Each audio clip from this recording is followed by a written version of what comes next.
প্রাণ প্রিয় কলিজার বন্ধুরা আমার, আজকে এই 14 ইঞ্চি কালার টেলিভিশনটা রিপেয়ার করা শিখবো ইনশাল্লাহ। আসসালামু আলাইকুম রহমতুল্লাহ। Welcome my channel nice TV servicing এর পক্ষ থেকে আপনাদেরকে আন্তরিক শুভেচ্ছা ও অভিনন্দন জানাইতেছি। তো বন্ধুরা, আমার সামনে দেখতেছেন একটা 14 ইঞ্চি কালার টেলিভিশন। বন্ধুরা, এই কালার টেলিভিশনটার মূল সমস্যা আমি আপনাদেরকে বলে দিচ্ছি। এই যে দেখেন, আমি এসি কোডটা হাতে নিলাম, নেওয়ার পর আমি কারেন্টে ইন করে দিলাম। এখন আমি পাওয়ার সুইচ ওয়ান অফ করে দেখব যে এটার সমস্যাটা কি। হ্যাঁ বন্ধুরা, দেখেন, একটু লক্ষ্য করে দেখবেন স্ক্রিনে।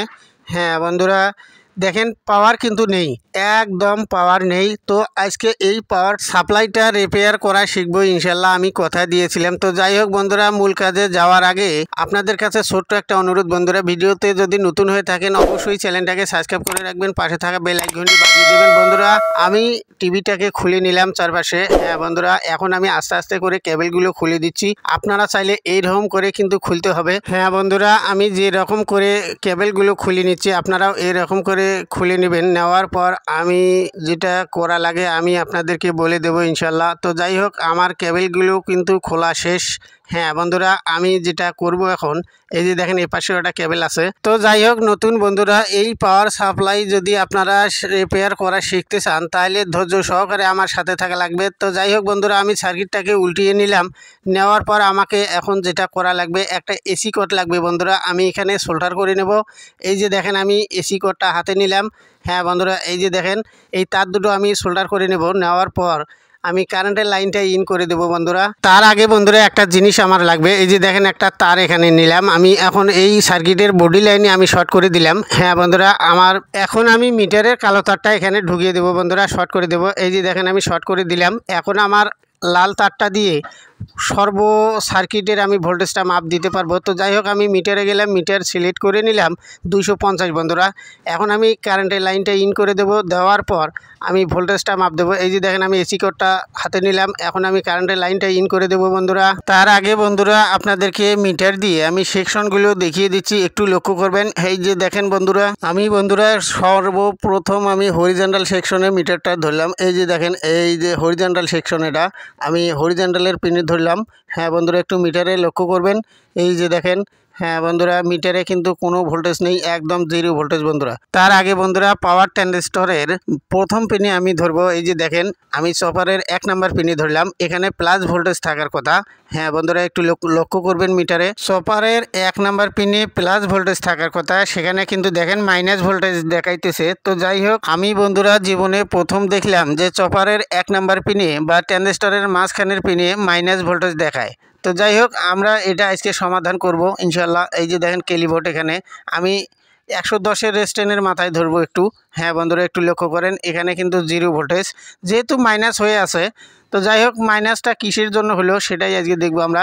এই যে দেখেন, আমি সর্বপ্রথম আমি কেলিভোটটা চেঞ্জ করে নেব, তারপরে দেখা যাক কী রেজাল্ট আসে বন্ধুরা। তো একটু ধৈর্য সহকারে আমার সাথে থাকবেন আর একটু বোঝার চেষ্টা করবেন কষ্ট করে। এই কেলিভোটটার নাম্বার হইতেছে বা ওয়াট হইতেছে 100 ওয়াট। তো 100 ওয়াটের জায়গায় আমি 180 ওয়াট দেবো এখন। তো যাই হোক, এই যে দেখেন, আমি একটা নতুন নিয়ে নিলাম হাতে। এখন আমি এটা বের করে নেব। নেওয়ার পর দেখা যাক এটা কত ওয়াটের।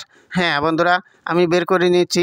এটা মনে হয় 180 ওয়াটের হতে পারে। হ্যাঁ বন্ধুরা, আমি কেলিভোটটা বের করে নিলাম। একটু লক্ষ্য করবেন বন্ধুরা, এটা কয় ওয়াটের। এই যে দেখেন, আমি বের করে নিয়েছি বন্ধুরা। এই পাশে ঘুরাইতেছি, একটু দেখেন।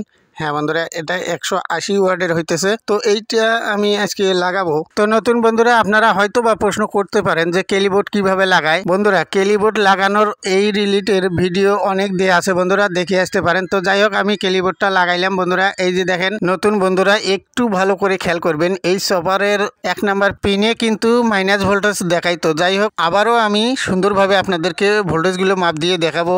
হ্যাঁ বন্ধুরা, একটু লক্ষ্য করেন। এই যে দেখেন, আমি কারেন্টের লাইনটা কিন্তু ইন করে দিলাম। এখন আমি ভোল্টেজগুলো মাপ দিয়ে দেখাবো আপনাদেরকে। এই যে দেখেন, 110-এর যে রেজিস্ট্যান্স আছে, এই রেজিস্ট্যান্সের মাথায় আমি মিটার ধরলাম। একটু লক্ষ্য করবেন মিটারে। হ্যাঁ বন্ধুরা, এই যে দেখেন, পাওয়ার কিন্তু আমাদের 100 উঠে গেছে বন্ধুরা। এখন আমি মিটারটা ধরবো 110-এর রেজিস্ট্যান্সের উপরের মাথায়। এই যে দেখেন, আমি উপরের মাথায় ধরলাম।